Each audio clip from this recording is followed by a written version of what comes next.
The ground shook under Marcus Chen's feet as another plasma blast hit the defense wall. Dust and broken concrete rained down on his black armor. He could hear the screams of civilians behind him, running for the evacuation ships.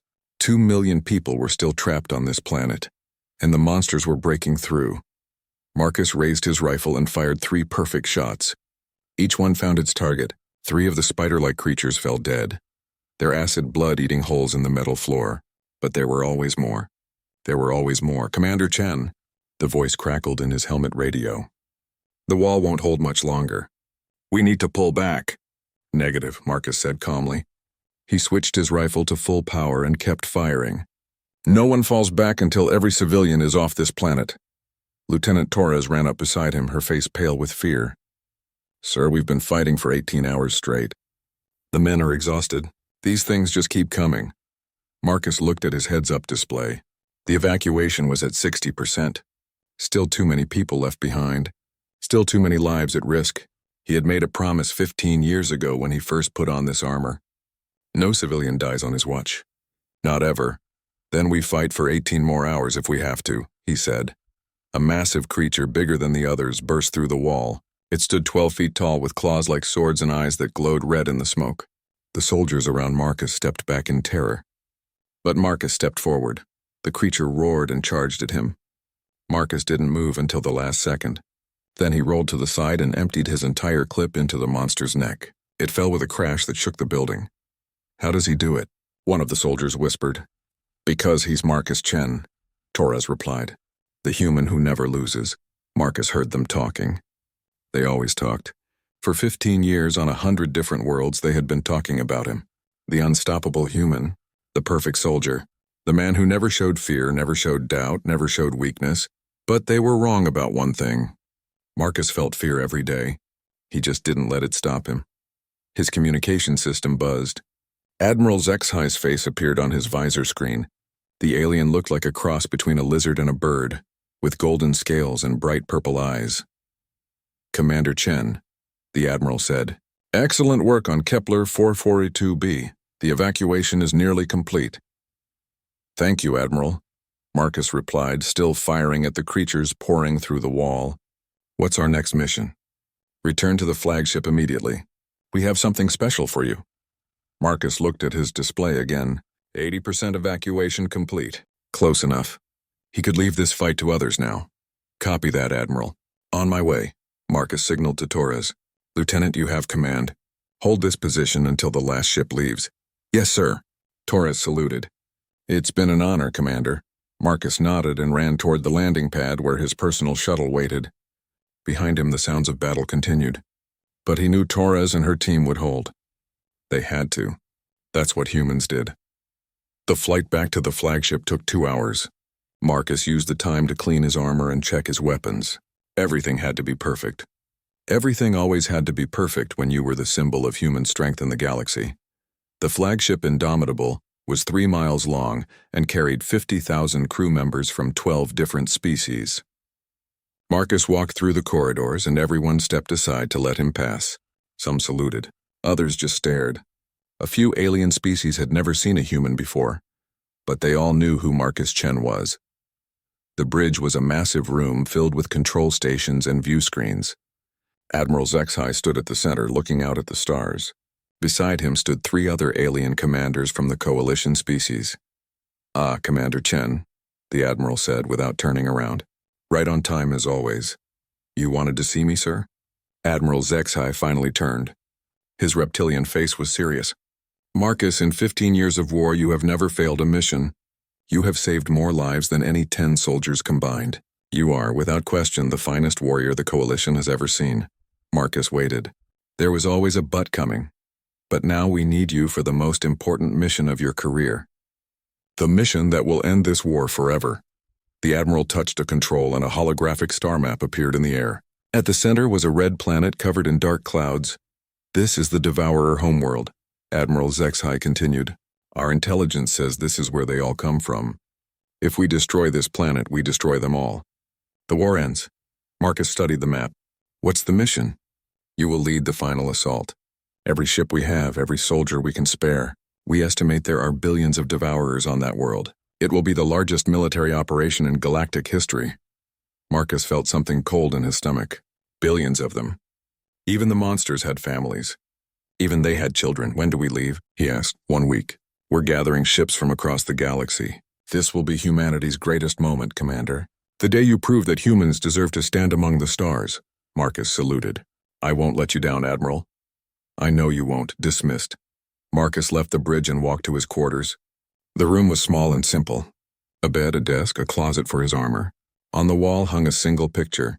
Him and Elena on Earth before the war, before the armor, before everything changed. Elena Vasquez.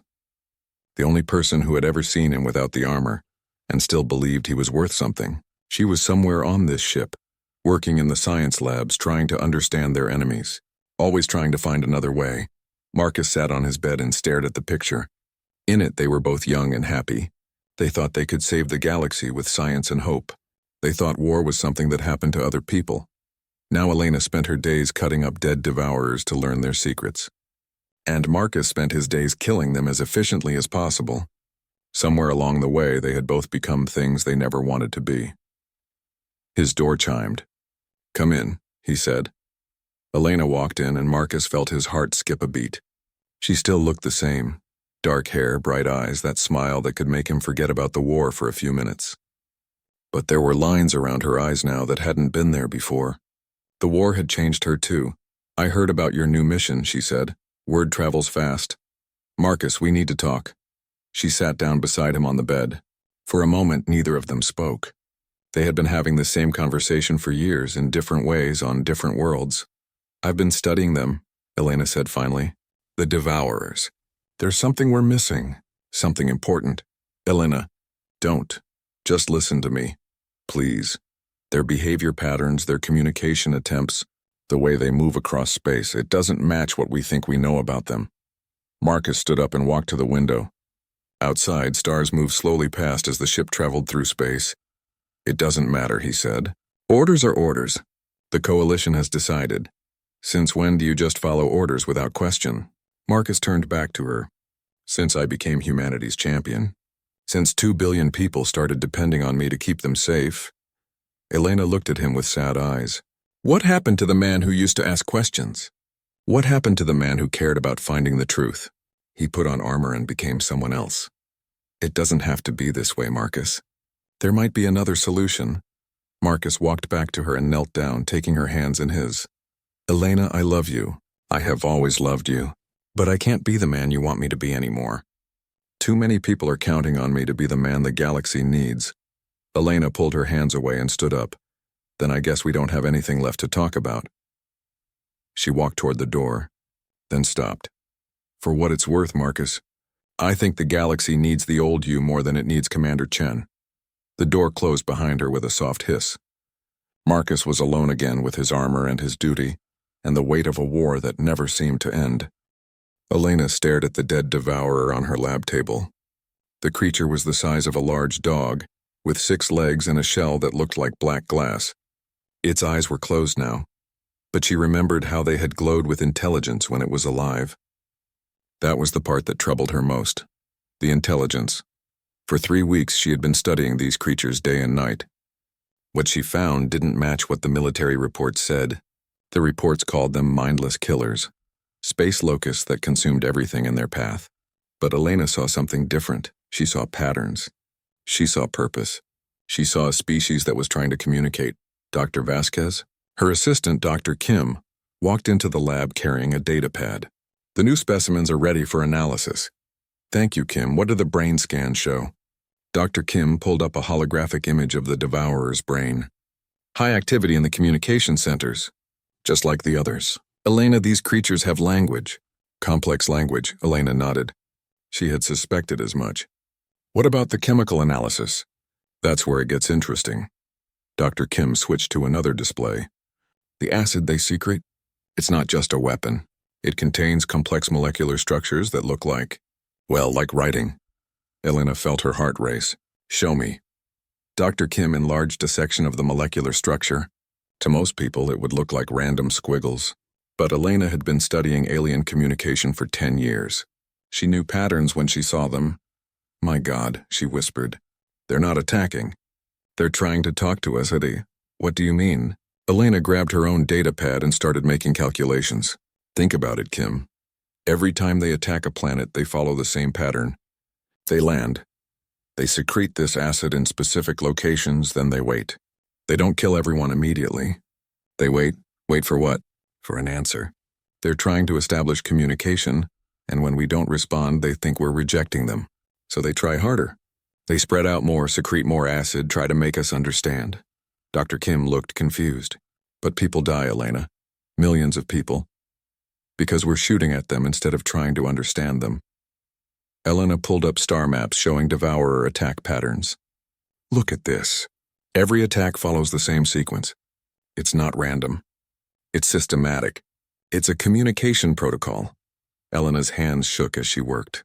If she was right, then the entire war was based on a misunderstanding. Humanity had been fighting a species that was trying to make contact, not trying to destroy them. She spent the next 2 days working without sleep, building translation matrices and communication algorithms. The breakthrough came when she realized that the devourers didn't communicate with sound or light like most species. They communicated with chemical signals, smells and tastes that carried meaning. When she finally cracked a small part of their language, the first message she translated made her cry. Help us. Our children are dying. Elena ran through the ship's corridors, her datapad clutched in her hands. She had to find Marcus. She had to tell him what she had discovered. The mission to the Devourer homeworld was scheduled to begin in 3 days. She still had time to stop this. She found him in the training bay, practicing combat moves against holographic enemies.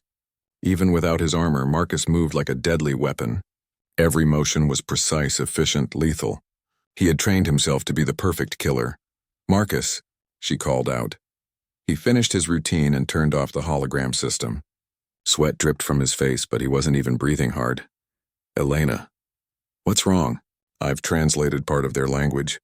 Marcus, the Devourers aren't trying to hurt us. They're asking for help. Marcus grabbed a towel and wiped his face. What do you mean? Elena activated her datapad and showed him the molecular structures. Their attacks are actually communication attempts. This acid they secrete, it's their language. And the first message I translated says, help us. Our children are dying. Marcus stared at the data for a long moment. Elena could see him thinking, processing, trying to understand. Elena, even if that's true, they've still killed millions of people. Because we shot first and asked questions later. Marcus, what if they're refugees? What if they're running from something worse? It doesn't matter. Marcus set down the towel and looked at her with tired eyes. The coalition has made its decision.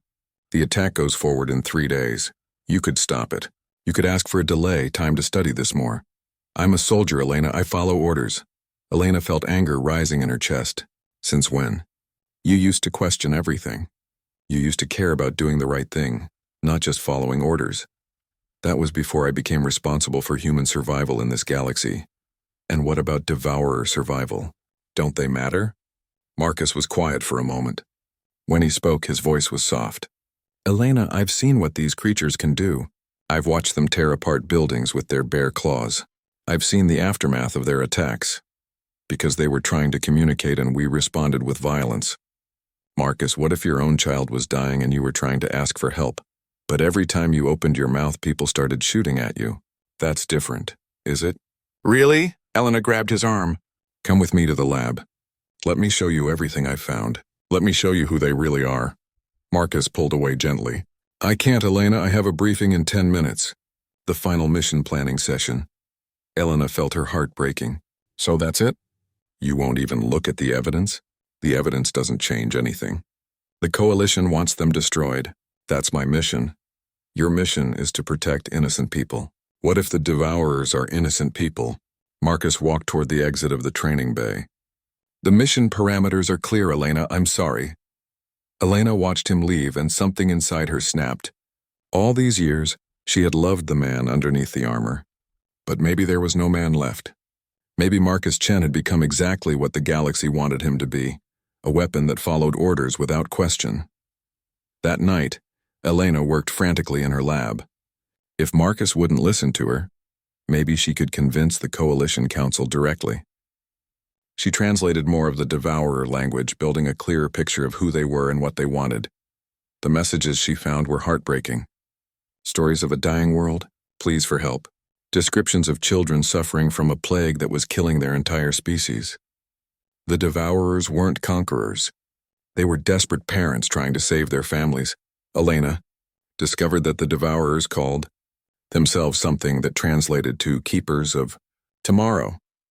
They were an ancient race that had once been peaceful explorers, but their homeworld was dying from some kind of environmental disaster, and they were running out of time. The planets they attacked weren't random targets. They were looking for worlds that could support their young. The acid they secreted was actually a terraforming agent, designed to change planetary atmospheres to something their children could breathe. But when humans and other species fought back, the Devourers thought it was because they were being territorial, so they fought back too, not understanding that the other species couldn't comprehend their true intentions. Elena printed out all her research and headed for Marcus's quarters. She had to make him understand. She had to make him see that he was about to commit genocide against a species that was only trying to survive. She found him sitting on his bed, staring at the picture of them from before the war. His armor stood in the corner, gleaming black metal that had never known defeat. "Marcus," she said softly. He looked up at her, and for a moment she saw the man she had fallen in love with, the man who cared about right and wrong more than duty and orders. "Elena, I can't talk right now. The mission briefing." "Forget the mission briefing." Elena sat down beside him and spread her research across the bed. "Look at this. Really look at it." For the next hour, Elena explained everything she had discovered. She showed him the translations, the communication patterns, the evidence that the Devourers were refugees, not invaders. She told him about their dying children and their desperate search for a new home. Marcus listened without interrupting. He studied her data carefully, asked intelligent questions, and Elena began to hope that she was reaching him. "Elena," he said finally, "even if all of this is true, what am I supposed to do? Tell the Admiral that we should stop the war based on your theory?" "It's not a theory, Marcus. It's fact. I have proof, do you? Or do you have an interpretation of data that could be wrong?" Elena felt tears in her eyes. "Marcus, please. What if I'm right? What if you're about to destroy an entire species that was just asking for help?" Marcus stood up and walked to his armor. He touched the chest plate gently like he was greeting an old friend. "Elena, I love you, but I can't risk human lives on a maybe. The Coalition is counting on me. Humanity is counting on me. And what about your conscience? Is that counting on you too?" Marcus turned back to her and his eyes were hard again. The soldier was back. "My conscience is a luxury I can't afford anymore." Elena gathered up her research and stood to leave. At the door, she turned back one last time. "Marcus, if you go through with this mission, if you destroy that planet and kill all those children, don't expect me to be here when you get back. I won't love a man who chooses genocide over truth." The door closed behind her and Marcus was alone with his armor and his duty, and the weight of a choice he was in. The bridge of the Indomitable was crowded with officers from 12 different species. Marcus stood at the center wearing his full combat armor. The black metal gleamed under the bright lights and every weapon system showed green on his display. He was ready for war. He had always been ready for war. Through the main view screen, the Devourer homeworld hung in space like a diseased eye. The planet was covered in thick, dark clouds that swirled in unnatural patterns. Lightning flashed constantly in the atmosphere and the whole world looked angry and sick. "Fleet status report." Admiral Zexhai ordered. "All ships in position, Admiral," reported Captain Torres. She had been promoted after the battle on Kepler 442b. 800 vessels, 40 million crew members, the largest military force in galactic history.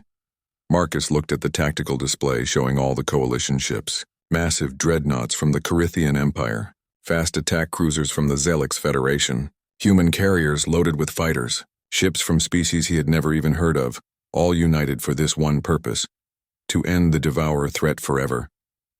"Commander Chen," Admiral Zexhai said, "are your ground forces ready?" "Yes, sir. 2 million Marines standing by for planetary assault. Once the orbital bombardment is complete, we'll go in and finish any survivors." The words felt strange in Marcus's mouth. Finish any survivors. When had he started talking about people like that? When had he stopped seeing enemies as living beings with families and hopes and fears? Excellent. Begin the attack. Marcus opened his mouth to give the order that would rain fire down on an entire world. The order that would end the war. The order that would make him the hero of the galaxy. But Elena's words echoed in his mind. Help us, our children are dying. What if she was right?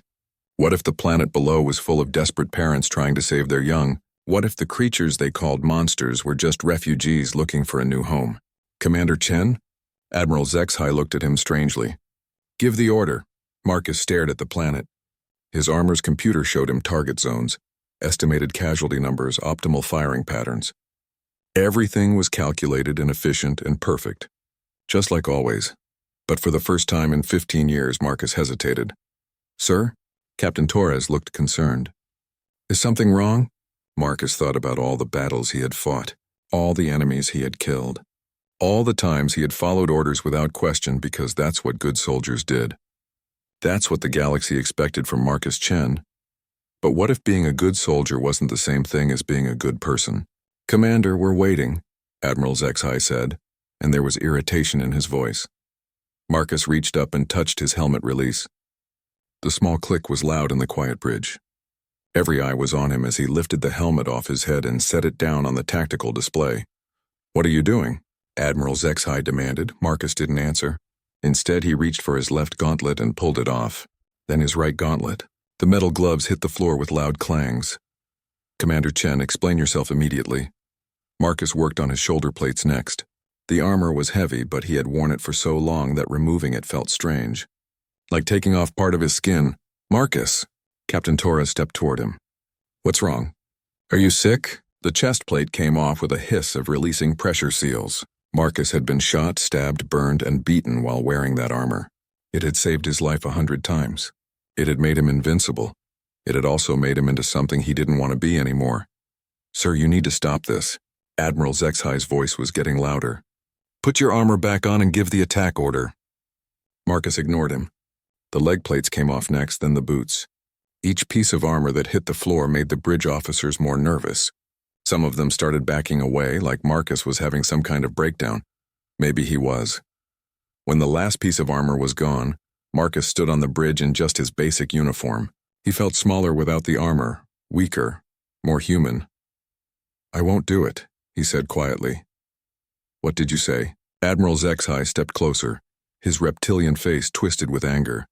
I won't give the order to attack. Marcus's voice was steady and calm. I won't be responsible for genocide. The bridge erupted in chaos. Officers shouted questions in a dozen different languages. Admiral Zexhai demanded that Marcus be arrested for insubordination. Captain Torres tried to get between them, asking everyone to calm down, but Marcus just stood there looking at the planet on the view screen. Without his armor's computer systems, he couldn't see the target zones or casualty estimates. All he could see was a world where children might be dying while their parents begged the galaxy for help. You're relieved of command, Admiral Zexhai shouted. Captain Torres, arrest this man! Torres looked confused and frightened. Sir, What charges? Mutiny, treason. Cowardice in the face of the enemy! Marcus turned away from the view screen and looked around the bridge. All these people from all these different worlds united in their desire to destroy another species. When had that become normal? When had that become something to be proud of? I'm not a coward, Marcus said. I'm tired of being a killer. He walked toward the bridge exit, stepping around the scattered pieces of his armor. The armor that had made him famous.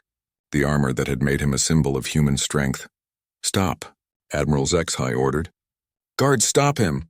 2 security officers moved to block Marcus's path. They were both human, both young, both looking at him like he was their hero having a bad day.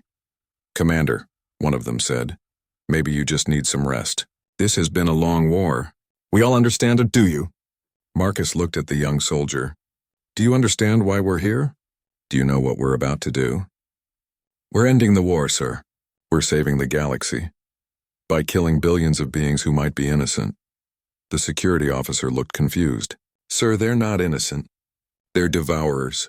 They're monsters. What if they're not? What if they're just people trying to save their children? Admiral Zexhai pushed past the security officers. Chen, you're having some kind of mental breakdown. This is combat stress. We can get you help, but you need to. I've never been more clear about anything in my life. Marcus looked the Admiral in the eye. I won't be part of this. Find someone else to be your executioner. Marcus walked past the security officers. Neither of them tried to stop him. They were too shocked, too confused by seeing their hero fall apart in front of them. As Marcus reached the bridge exit, Admiral HFY called after him. If you walk away now, Chen, you'll be court-martialed. You'll lose everything. Your rank, your reputation, your place in history. Marcus stopped at the doorway but didn't turn around. Good, he said. Maybe it's time for Marcus Chen to stop being a legend and start being a person. The door closed behind him with a soft hiss. Marcus walked through the corridors of the ship, past crew members who stared at him in shock. Word was already spreading. The great Commander Chen had lost his mind. The invincible human had finally cracked under pressure. Marcus didn't care what they thought. For the first time in 15 years, he felt free. He made his way to the science section of the ship to Elena's lab. She was working at her computer, probably still trying to translate more of the Devourer language. She looked up when he walked in and her eyes widened in surprise. Marcus, where's your armor? I left it on the bridge. What do you mean you left it? Why aren't you leading the attack? Marcus sat down on a stool next to her workstation. He felt tired, but it was a good kind of tired, like after finishing a long run or completing a difficult job. Because you were right, he said. About everything. About me, about them. About what this war has turned me into. Elena stared at him for a long moment. What happened up there? I remembered who I used to be. Before the armor. Before the war. When I still believed that doing the right thing was more important than following orders. Elena's computer beeped and she glanced at it automatically. Marcus, I've been working on the translation matrix. I've decoded more of their messages. What do they say? Elena's voice was soft when she answered. They're apologizing. Over and over again. They're saying they're sorry for the misunderstanding. They're asking if there's any way to make peace. Marcus closed his eyes and took a deep breath. How long until you can build a working translator? If you help me, maybe 6 hours. But Marcus, the fleet can wait. For the first time in this war, they can wait. Elena looked at him like she was seeing him for the first time in years. You really mean it. You're really going to try to stop this. I'm going to try to do something I should have done 15 years ago, Marcus said. I'm going to try to be the man you fell in love with instead of the weapon everyone else wanted me to be. Outside the lab, alarms were beginning to sound. The fleet was confused, leaderless, unsure what to do next. Some ships were calling for immediate attack. Others were demanding that Marcus be brought back to the bridge in chains. But Marcus didn't care about any of that anymore. He had work to do, real work, the kind that might actually save lives instead of ending them. For the first time since putting on the armor, Marcus Chen was exactly where he belonged. Elena's lab had become the most important room on the ship. For 6 hours, she and Marcus worked side by side, building the translation device that could change everything. Elena handled the complex molecular chemistry, while Marcus used his tactical experience to understand Devourer movement patterns. It felt like old times, before the war, when they had been research partners trying to unlock the secrets of the universe. Except now they were racing against time to prevent the destruction of an entire species. Hand me that datapad, Elena said without looking up from her work. Marcus passed it to her, watching as she made final adjustments to the translation matrix. How much longer? Almost there. The chemical converter is working, but I need to calibrate it for real-time communication. Outside the lab, they could hear the sounds of a fleet in chaos. Officers shouted orders in different languages. Ship captains demanded instructions. Some vessels were pulling back from attack position while others moved closer to the planet. Admiral HFY had tried to contact Marcus 7 times. Marcus had ignored every call. There, Elena said finally. I think it's ready. She held up a device the size of a small book. It had sensors for detecting chemical signals and a screen for displaying translations. It looked simple, but Marcus knew it represented years of Elena's research and the hope for peace. How do we test it? He asked. We need a live devourer to communicate with, someone who can respond to our messages. Marcus thought for a moment. The planet. Can we send a signal down to the planet? Maybe, if we can get close enough to the atmosphere. Elena's computer chimed with an incoming message. She activated the screen and Captain Torres appeared. Dr. Vasquez, is Commander Chen with you? Marcus stepped into view of the camera. I'm here, Torres. Sir, the fleet is falling apart. Half the ships want to attack immediately. The other half are demanding to know what happened to you. Admiral Zexhai is talking about having you arrested. What do you think we should do, Captain? Torres looked confused. Sir, you're asking me? I'm asking you what you think is right. Not what orders say. Not what the Admiral wants. What do you think is the right thing to do? Torres was quiet for a moment. Sir, I've been thinking about what Dr. Vasquez said, about the Devourers trying to communicate. What if she's right? What if we've been fighting a war based on a misunderstanding? Elena leaned forward. Captain, we've built a translation device. We can talk to them now. We can find out the truth. How? We need to get close to the planet, Marcus said. Close enough to send and receive chemical signals. Can you get us a shuttle? Torres looked nervous. Sir, that would be directly disobeying Admiral Zexhai's orders. He's commanded all ships to maintain position. I'm not asking you to disobey orders, Captain. I'm asking you to help save lives. Sir, if I do this, my career is over. Marcus smiled sadly. Mine already is. But sometimes doing the right thing is more important than keeping your job. Torres stared at them through the screen for a long moment. Shuttle Bay 3, I'll have a ship ready for you in 10 minutes. Thank you, Captain. Sir, for what it's worth, I think you're doing the right thing. The screen went dark. Elena gathered up her equipment while Marcus found a basic flight suit to replace his uniform. It felt strange to wear ordinary clothes after 15 years in armor. He felt exposed, vulnerable, human. They made their way through the ship's corridors to Shuttle Bay 3. Crew members stared at them as they passed.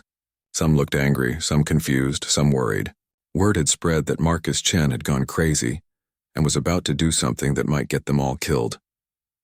Captain Torres was waiting for them at the shuttle. She had prepared a small, fast ship designed for reconnaissance missions. It could get close to the planet without being detected by either side. The shuttle has been loaded with food and medical supplies, Torres said, just in case. Thank you, Elena said. Torres looked at Marcus. Sir, are you sure about this? No, Marcus replied honestly. But I'm sure about doing nothing. If there's even a chance that Elena is right, we have to try. Marcus and Elena climbed into the shuttle. The cockpit was small with 2 seats and basic controls. Marcus took the pilot's position while Elena set up her translation equipment in the back. Shuttle Hope. You are cleared for departure, came Torres's voice over the radio. Marcus started the engines and guided the ship out of the shuttle bay. Behind them, the massive coalition fleet hung in space like a cloud of metal and death. Ahead of them was the dark, stormy planet where billions of Devourers waited for an attack that might never come. The flight to the planet took 20 minutes. As they got closer, Marcus could see more details through the thick clouds. There were cities down there, but they looked different from human cities. They were organic, flowing like they had been grown instead of built. Any signs of weapons? Elena asked. Marcus checked his scanners. Nothing. No defense systems, no military installations. If this is their homeworld, where are their armies? Maybe they don't have armies. Maybe they're not a military species. Marcus thought about all the battles he had fought against Devourers. They had always seemed desperate, chaotic, like they were improvising their tactics instead of following military training. Elena, I'm picking up chemical signals from the planet. Strong ones. Elena activated her translation device. The screen filled with text as the computer tried to decode the signals. They know we're here, she said. They're asking who we are. Marcus felt his heart racing. This was it. First contact with their enemies, but not as conquerors. As visitors trying to understand, Elena worked her controls, sending a chemical response back to the planet. I'm telling them we want to talk. That we come in peace, they waited. For 5 minutes, there was no response. Then Elena's device lit up with activity. Marcus, she whispered. Look at this.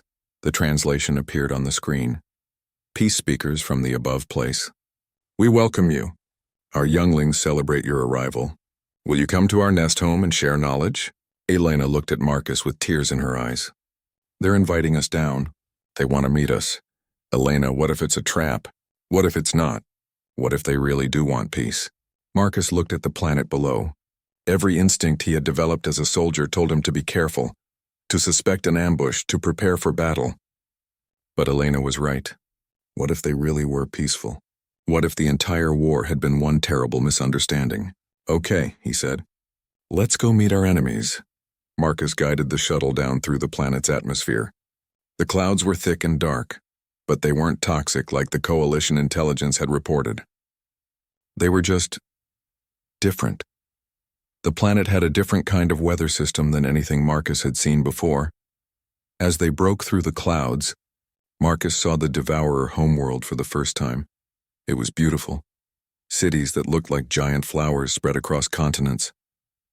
Rivers of clean water flowed between them, and everywhere Marcus could see Devourers, not the savage monsters from the battlefield but families, adults tending to young ones, children playing in open spaces, communities working together to build and create. My God, Elena breathed. They're not monsters at all. They're just people.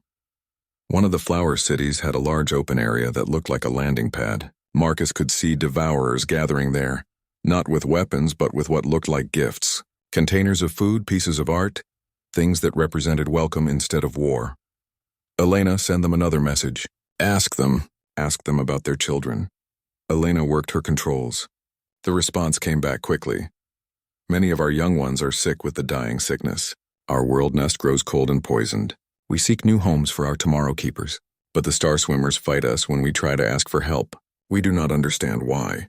Marcus closed his eyes. Elena had been right about everything. The Devourers weren't invaders. They were refugees. They were parents trying to save their children from a dying world. And when they had tried to communicate, the galaxy had responded with violence. Elena, how many of them are down there? Elena checked her scanners. Billions. Marcus, there are billions of them, and most of them are children. Marcus thought about the attack fleet waiting in space above them. 800 warships ready to turn this world into glass and ash. Ready to kill billions of innocent people because no one had ever tried to actually listen to them. We have to stop this, he said. How? Even if we go back and tell Admiral Zexhai what we've found, will he believe us? Marcus looked at the Devourers gathering below. They were waving at the shuttle, trying to show that they were friendly. They probably didn't even know that a massive fleet was waiting to destroy them. Then we don't go back, Marcus said. We stay here. We learn their language properly.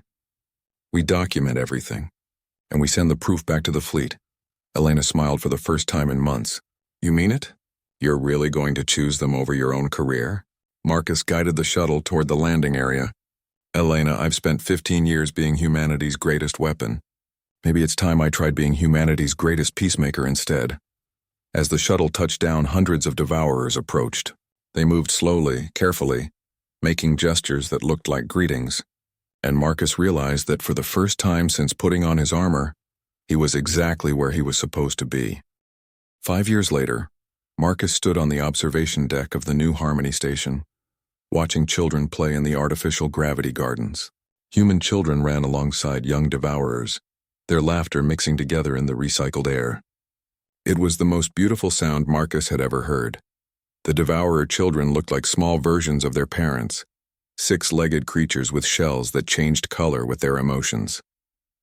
Right now, those shells were bright blue and green. The colors Elena had taught him meant happiness and excitement. Hard to believe it's been 5 years, Elena said, joining him at the observation window. She wore the simple blue uniform of the Galactic Diplomatic Corps, and her hair was longer now, streaked with silver. The war years had aged her, but peace had brought back her smile. Sometimes it feels like yesterday, Marcus replied. Sometimes it feels like a lifetime ago. On that day 5 years ago, when Marcus and Elena had landed on the Devourer homeworld, everything had changed. They had spent 3 days with the Keepers of Tomorrow, learning their true history and documenting the crisis that was destroying their planet. The Devourer's world had been poisoned by industrial accidents centuries ago. Their air was becoming toxic, their water was turning acidic, and a plague was killing their children. They had tried everything to save their homeworld, but nothing worked. Finally, in desperation, they had looked to the stars. The attacks on human and alien worlds had been attempts to ask for help. The Devourers had found planets that could support their young, and had tried to communicate using their chemical language. When the inhabitants of those worlds had responded with violence, the Devourers had thought it was some kind of territorial challenge that had to be answered with force. It had taken Marcus and Elena 6 months to convince the Coalition Council to stop the attack. Many admirals and politicians had wanted to continue the war, arguing that the Devourers were still dangerous regardless of their intentions. But Marcus had used his reputation as humanity's greatest warrior to demand a hearing. Standing before the entire Galactic Council without his armor, wearing simple civilian clothes, Marcus had presented Elena's evidence. He had shown them recordings of devourer families, translations of their desperate pleas for help, proof that the entire war had been based on a failure to communicate. The debate had lasted for weeks.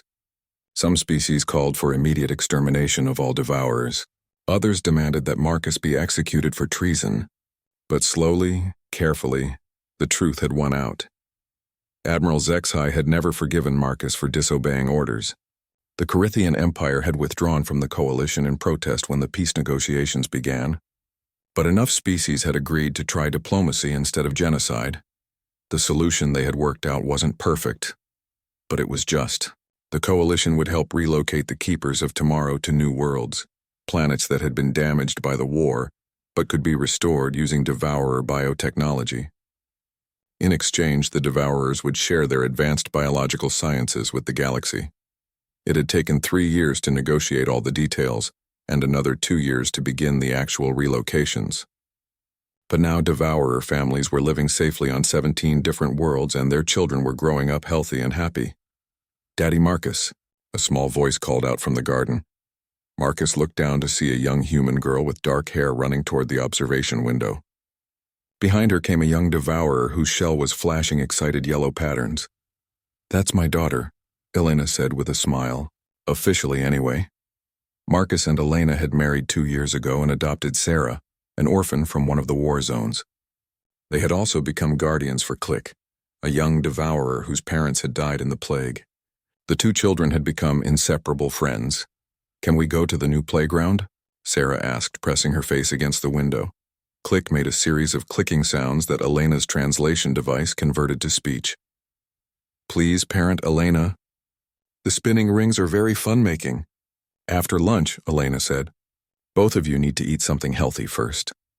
Both children groaned in disappointment, but they ran off together to find food. Marcus watched them go, still amazed by how easily they had adapted to each other. Children, it seemed, didn't care about species differences or the history of war between their peoples. "Message coming in," Elena said, checking her communication device. "It's from Admiral Torres." Captain Torres had been promoted after the peace accords. She now commanded the coalition's new diplomatic fleet, ships designed for exploration and communication rather than war. Elena activated the message, and Torres appeared on the small screen. She looked older too, but proud of her new role. "Marcus, Elena, I hope you're both well.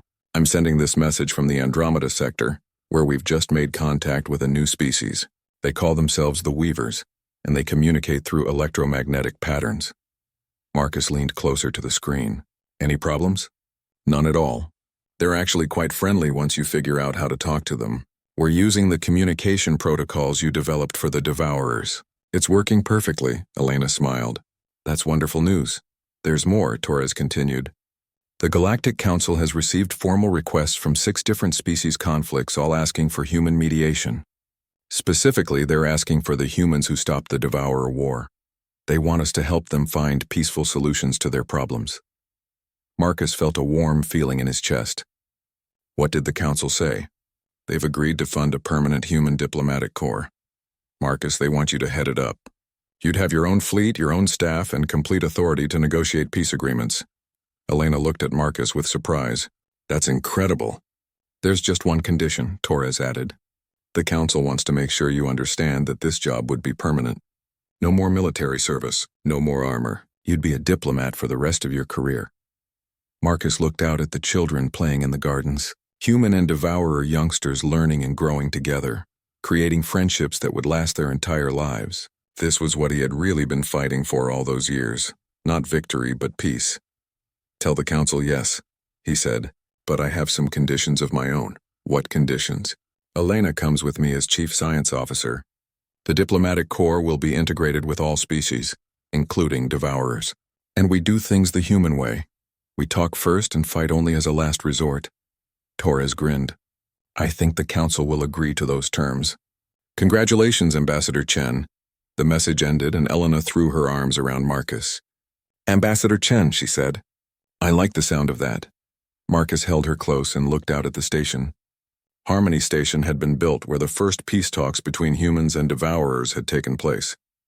It served as a symbol of what was possible when people chose to understand each other instead of destroy each other. Do you ever miss it? Elena asked. The armor? The battles? Being the galaxy's greatest warrior? Marcus thought about the question seriously. He missed some things about his old life.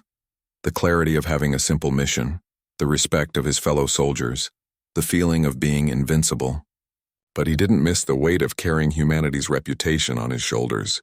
He didn't miss killing people who might have been saved if someone had just tried to talk to them first. No, he said finally, I don't miss it at all. A new group of children ran into the garden below. These were Zelix's young ones, recent arrivals who were still learning to play with the other species. Marcus watched as Sarah and Click approached the newcomers, offering to share their toys and teach them the rules of their games. You know what I do miss? Marcus said. What? I miss thinking that fighting was the only way to solve problems. It was simpler when the answer to everything was to put on armor and shoot at it until it stopped moving. Elena laughed. And now? Now I know that the best way to stop an enemy is to turn them into a friend. It's harder work, but the results last longer. Marcus's communication device chimed with an incoming message. The symbol on the screen showed it was from the Carithian Empire, Admiral Zexhi's people. That's strange, Elena said. They haven't spoken to us since they left the coalition. Marcus activated the message. A young Carithian officer appeared on the screen. Ambassador Chen, my name is Captain Veltar. I'm calling on behalf of the Carithian High Command. What can I do for you, Captain? Sir, we have a situation. A new species has entered our territory and they seem to be hostile. Our initial response was military, but the results have been disappointing. Marcus understood. The Carithians had tried to solve their problem with weapons and it hadn't worked. Are you asking for our help, Captain? The young officer looked embarrassed. Sir, the High Command has authorized me to formally request human diplomatic intervention. They want to know if you would be willing to mediate. Elena squeezed Marcus's hand.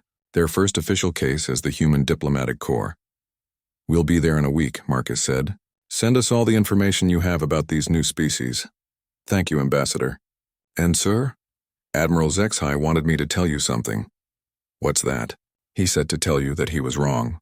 About you, about diplomacy, about everything. He said the galaxy needs more humans like you and fewer soldiers like he used to be.